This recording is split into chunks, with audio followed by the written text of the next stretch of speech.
when you looked at the film with Bradley Chubb, what did you see? He played 59 snaps, 73%.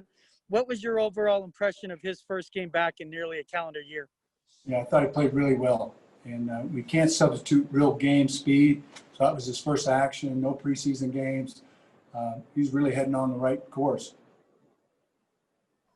Next up, Ryan O'Halloran. Hey, Ed, last year about this time, you signed Attaochu, who wasn't with the team. How quickly could you see that Jerry was a fit for what your system requires of an edge guy? It was pretty easy from the standpoint that he can set an edge and he's physical and he plays with, lights out effort.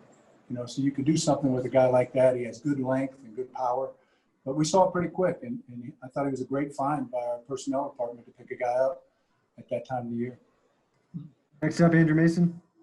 Hey, Ed, Sang Bassi and Michael Ojemudia, what did you think of how they played in their debuts? I thought pretty good. That's really tough to do, to enter in a pro football game and play in rhythm with our team. They didn't set us back at all. There's still a lot of work to be done, but they're guys that, Ronaldo Hill, Coach Ronaldo Hill, Coach Chris Beat, coaches our nickels. Those guys have been working around the clock with those guys in training camp, in a short COVID camp. And it's a credit to the players to having the spirit to work with the coaches and advance in a short period of time. Next up, Eric Goodman. Hall of Fame quarterbacks like Roethlisberger tend to find the rookie cornerbacks out there. How much does it concern you that he's going to look Ojemudie's way and Bassi's way, and how do you protect those guys? Yeah, Ben's really tough, and there's no question. They have a great group of weapons at receiver too, but we're just going to have to play well. They got so many good guys, and there's no question you got to earn your stripes against the stud quarterbacks, and Ben is one of them. And we're going to have to make some plays. There's no way around it. Next up, Jeff Legwold. Ed, you spend a lot of time with the defensive backs. What are some of the little things you look for in those rookies to know that they're going to have sort of the mentality to bounce back during a game?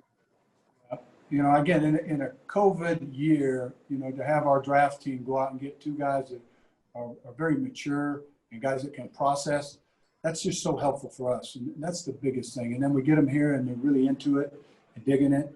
So that's really, what happens. It's hard to bring players along early, but when they're already good, they listen and they work hard, it makes it easier. Next up, Mike Kliss. Yeah, Coach, you might have heard that there was a little issue with the game management, here in the Tennessee game. As a former you still are the defensive coordinator who's called plays. I mean, you go up to Vic and say, hey, Coach, if you need to, I'll call plays for you, free up to manage the game. Yeah. Well, Vic's a hell of a play caller. He's one of the best guys that have taken the sidelines in years. And we've coached 200 games together now, almost 200. And we have a flow about us. And this isolated incident, and my job is to support him, and we're a team together. Next up, Mark Kisla. Easy question, maybe not easy answer. I know you guys emphasize turnovers. How do you emphasize getting more results? I'm not criticizing. It's just like, if you emphasize turnovers, how do you emphasize actually getting them on game day? One, we love your enthusiasm about it, so we're going to bring you in to help us a little bit. But, yeah, it's at the front of our minds. But, we look at that game, and our D-line tipped 2 passes. We got really close to him. Justin Simmons, it was inches, and he had a pick on a crossing route. And then we had one nullified by a penalty. So, it's not in any way, a major concern. But, darn, we need those because those turn games. And if we'd have done that in that game, we could have had a different outcome. So we want to work on that.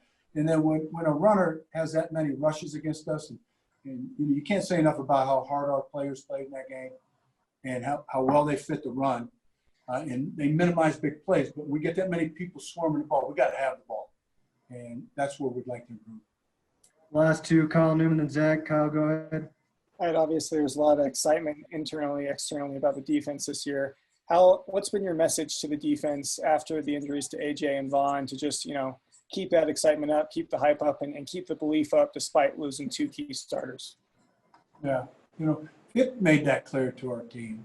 And the first thing, it hurts you in the guts for Vaughn as a person and that kind of thing, and how hard he was working. And then you got to move on. And I think I said last week, we've been in these situations before. We don't pick them, but we have to react to them. And then A.J. Boye, that's a different situation. You're right, in the heat of the game. And we were playing good defense, and then you lose a key guy, and you're sending in a young player. Those were challenges, and they came through pretty good for us. The other thing that's very positive is A.J. Boye, he's got such a great attitude about coming back. You know, he was saying that at the game, and he's saying it now. So we're going to get him back, so that one doesn't hurt quite as bad. Tomorrow does come. Those games will come when he'll be back. Last one, Zach. Hey, Coach, what do you think of Josie Jewell's performance out there and the dynamic between him and Alexander Johnson? Yeah, I thought they worked well together. They really did. And Josie's a smart player, and he's been around our program a few years. He's been here 3 years and 2 in this system now. We're going into his second. But he's a really sharp guy, and he worked and flowed well together. Just get better and better.